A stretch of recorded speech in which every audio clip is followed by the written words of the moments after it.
Hello, it's October, only 3 more months to the end of 2025, and I am just gobsmacked. It's going by so fast.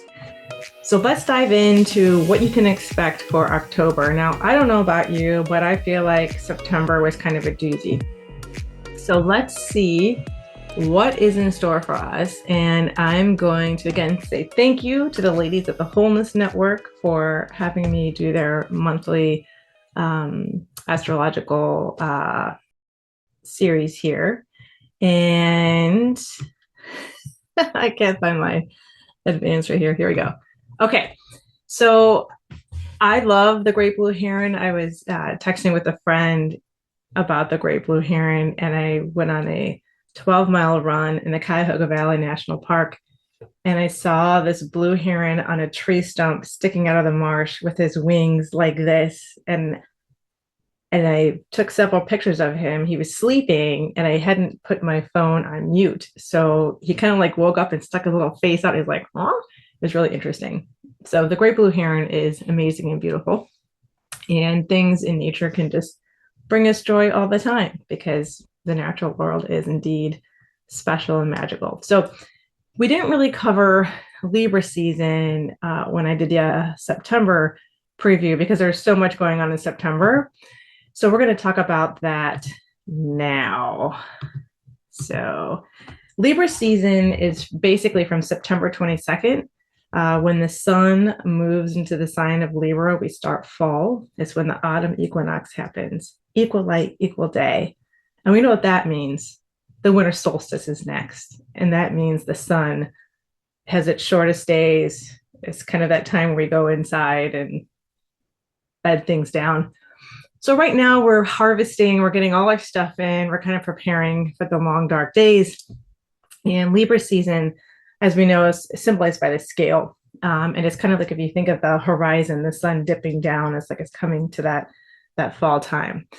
So I thought these images are really pretty. And when we talk about Libra, it's the daytime or diurnal domicile for Venus. And she, it's about equality. It's about, it's an air sign. So it brings in the cerebral element and communication. And people who have a really strong Libra emphasis in their chart, they love to talk to people and they're curious about them and want to find out relationally how things work. And so they can also understand themselves through the mirror of another person and connect to find common ground. So they're very good at smoothing rough edges when you're with groups of people. So they're often the diplomat or someone who can kind of be the peacemaker, which is lovely. And having this artistic flair. I don't know if you've ever been to someone's house who has a strong Libra influence or Venusian. It's beautiful. I mean, they set the table up perfectly and they curate an experience for you. So that Venusian energy of making you feel warm and held and loved and sweet. The low road of Libra energy can be codependent or giving your power away to other people in the effort to people please and keep the boat from rocking. Sometimes you might find that there's a lot of editing that goes on and we don't really know necessarily what they truly feel or think about something. And I love how Stephen Forrest talks about how a Libra is just an Aries who went to like reform school or something like that. So they, like an Aries that has manners can be a Libra. I think that's really funny.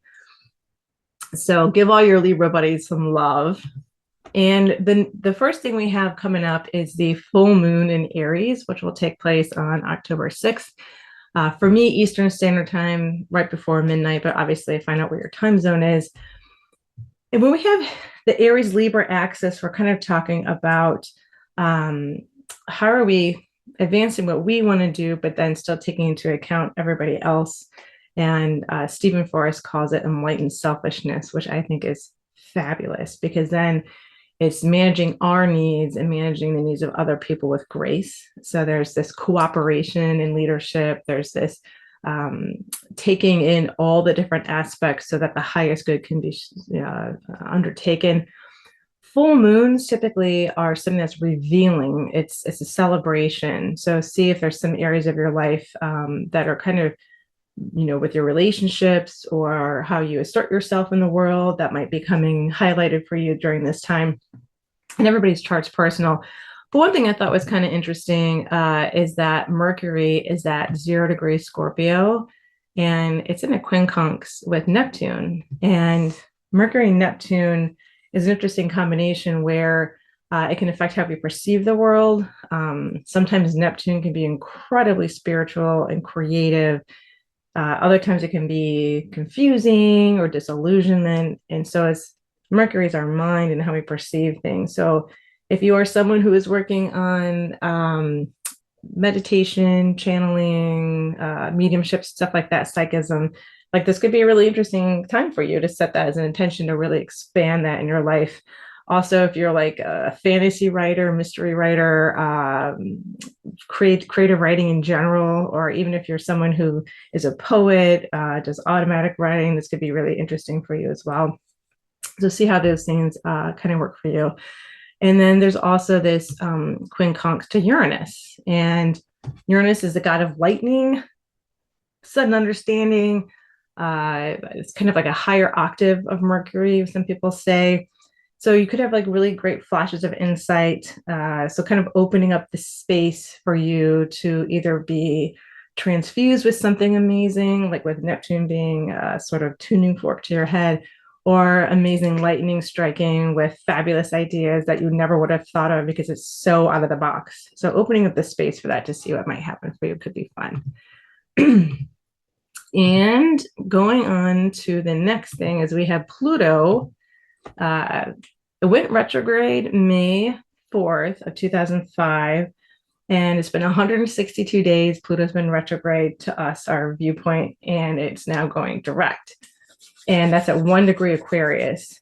So when Pluto goes backwards, it's time for us to kind of take the lessons that we've learned, see how I put these up as a nice visual because I'm starting to think of Pluto as like this forge.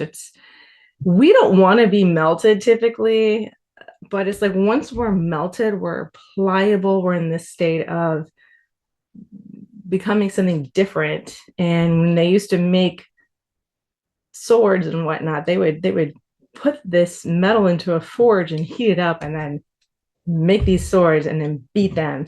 And so Pluto transits can sometimes feel like that for us, where it's like, I wouldn't have chosen this for myself, but once the process is done, we're like super strong.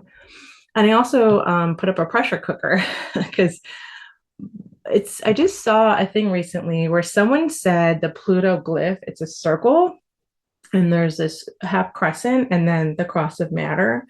And it's almost like someone's like surrendering. They're putting their hands up like this. And so there's an element of surrender when Pluto is talking to us or is involved in our chart somehow. And it's like it's not always a comfortable feeling to be in a catalyst or a crucible, which is kind of what I feel like with a pressure cooker is, but it changes us. And then we move forward with a totally different perspective on things. So as Pluto starts to go direct now, the themes of Pluto being in Aquarius will kind of move forward with such things. So I know AI has just been huge. And it's interesting because my uncle worked with IBM for years, and he said, really, AI is a program written by a human, essentially, as the way it is right now, the large language model and things like that. So may we write programs that are full of love and higher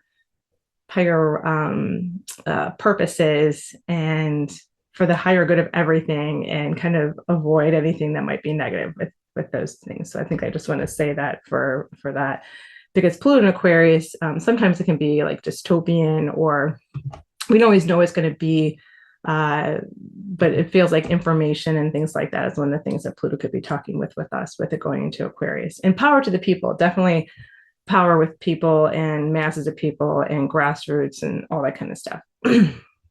Oh, I didn't get rid of my drawing, sorry.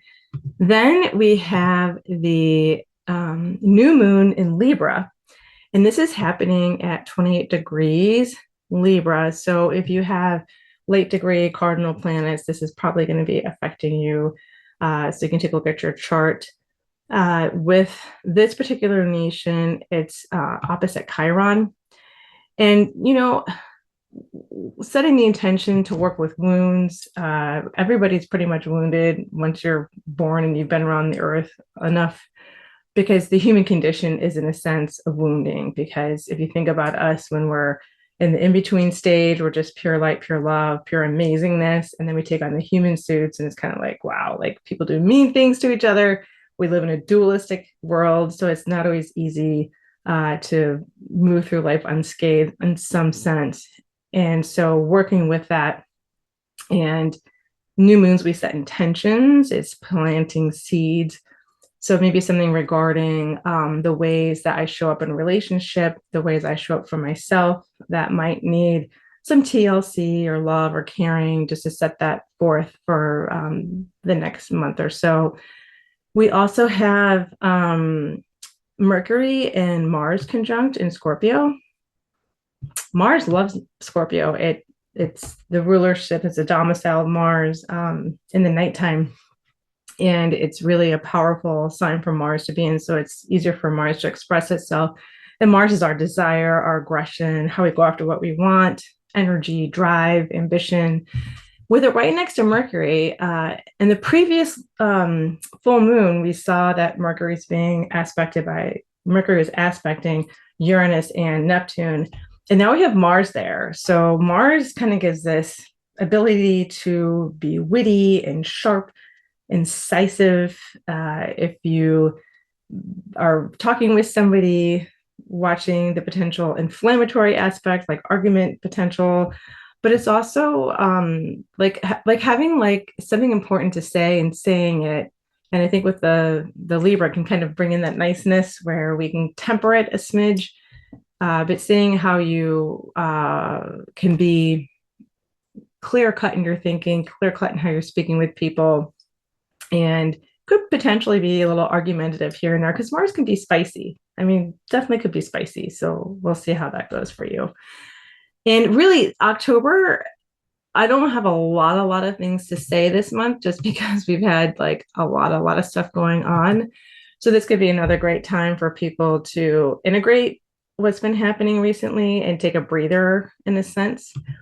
And Halloween's coming up. I love the idea. I love how when kids dress up and, you know, you're passing my camera like, well, who are you? And they're like, I'm Iron Man. And they're just like so excited to take on this different persona. And they're actually like a superhero right now, or they're like a princess or something. So a little something different can make people feel like they're embodying something that they're really interested in or excited about. So happy Halloween to you. And I hope you have an absolutely fantastic October. And self-care is always good. I'm always going to push that for everybody. I don't care what your chart looks like. I think we all need it right now. And I just, somebody gave me this really cool Misty spray. And what I've been doing is it smells so good. And I'll just like squirt it up over my head. And then when it kind of falls down, it's this mist. And I'm like, oh, I just feel like I'm getting like reset and washed and just inviting in like happiness and joy kind of a thing. So try it. You might really like it. So get this one's Bathhouse Sauna Mist, and it has bright and clean notes with yuzu, hinoki, and eucalyptus. So find something that makes you excited, that helps you feel clean and happy. And I will see you next month. Lots of love. Bye.